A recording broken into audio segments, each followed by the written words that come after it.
That program was never broadcast, but the Amadors now plan suing Jenny Jones and her program's producers. In the United States, Eddie Meyer, 10 News.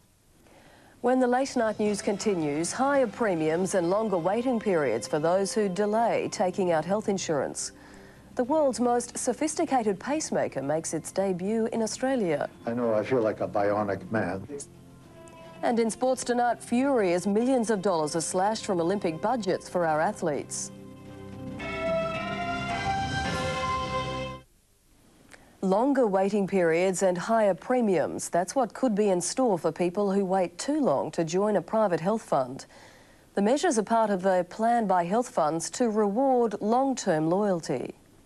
For the elderly like Ron Seal, taking up private health insurance is about to become almost impossible.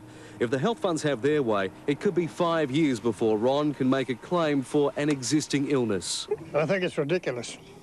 The health funds are doing it tough. Under a proposal put to the federal government, all new health insurance members over 45 will no longer be welcomed with open arms. They face higher premiums and longer waiting periods. The existing health fund members won't be paying for people who are rorting the system, people who blow in and blow out. The plan is designed to stop the unhealthy joining up and then opting out of private cover once they've been treated. But not all funds agree it's the answer. You can't rely solely on those sort of mechanical measures to deal with the fundamental problems facing the health system. Then there's this from opposition leader Kim Beazley. Don't get sick. The plan has also been condemned by state health ministers. They say it does nothing to relieve the pressure on our public hospital system. This will turn people away from private insurance at the time when John Howard is taking millions of dollars out of our public hospitals. The federal health minister says a decision on the plan will be made in February. Darren Roberts, 10 News. To finance news now, the Australian share market finished just shy of its highs after a resurgence in gold stocks. The All Ordinaries rising almost more than 12.5 points. Among the leaders, BHP rose 34 cents today, but CRA plummeted 18. Woodside Petroleum gained 7. In gold, Newcrest rocketed 32 cents, Resolute climbed 12 and Normandy lifted 5. The Australian dollar is tonight equal to 79.77 US cents, 48.87 pence and 89.93 yen. Gold is trading at $367.85 US an ounce, and the FT100 share index is up more than 20 points in morning trade. The Hang Seng is up 57 points. The Nikkei is also up 284. The world's most sophisticated pacemaker has made its debut in Australia, and a well-known actor has been the first to benefit. It's a scar Hayes Gordon is happy to show off. Through this incision, doctors have fitted the Australian actor with the world's most advanced pacemaker. This is the marvellous discovery. I know, I feel like a bionic man. 76-year-old Hayes suffered serious heart disease for 8 years, and when drug treatment failed, the new device was put to the test. It not only detects a dangerous heart rhythm, it treats it. The device is implanted in the shoulder area, and through these pacing tracks is able to collect information from the heart's upper chamber. It will deliver a shock to the ventricle if it detects a serious heart rhythm problem.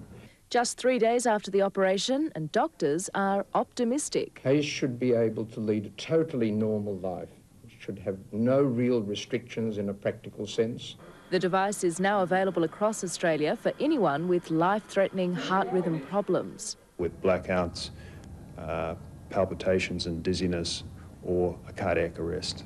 Hayes Gordon is hopeful blackouts will be a thing of the past. Suddenly I feel like a person who's had their crutches taken away from them, and so they're walking around the place. Georgie Gardner, 10 News.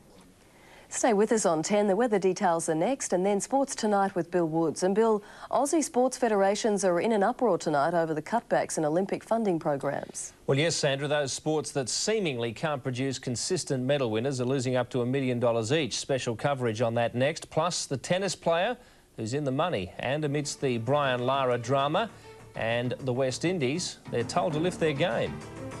Just looking at them on the cricket field, it would seem as if, a lot of them are out there just because they have to be there. Time now to check out the weather, and today was fine in Cairns, Brisbane, Melbourne and Adelaide, but there were cloudy skies over Townsville, Canberra, Perth and Darwin. It was hazy in Sydney and Hobart. There's a band of cloud extending from the Northern Territory down to New South Wales, associated with a trough of low pressure. That trough extends across much of the continent and will meet a cold front in the south, bringing fresh and strong northerly winds across New South Wales. So tomorrow we can expect sultry conditions in Cairns and Townsville. The top there tomorrow 32 and 33. As for most other centres, it looks like a wet one. Brisbane a brief morning shower and 29 degrees. Sydney late rain and a top of 28. Canberra and Melbourne rain developing. Melbourne's top tomorrow 24, Canberra 25. Late rain is expected in Hobart and 25 degrees. Adelaide showers easing and 24. Perth should be fine and 24 as well. Darwin a late storm and 34. Storms too for the Alice. And tomorrow's top in the Red Centre, 40 degrees. That's 10's late night news for this Thursday, the 5th of December. Our next national bulletin is at 11:30 in the morning, followed by first at 5 o'clock. Stay with us now for all the action in sports tonight with Bill Woods. I'm Sandra Sully. Thanks for your company tonight. See you tomorrow. Good night. The Late Night News brought to you by Hyundai's super stylish Sonata and Telstra. It doesn't cost much to stay in touch.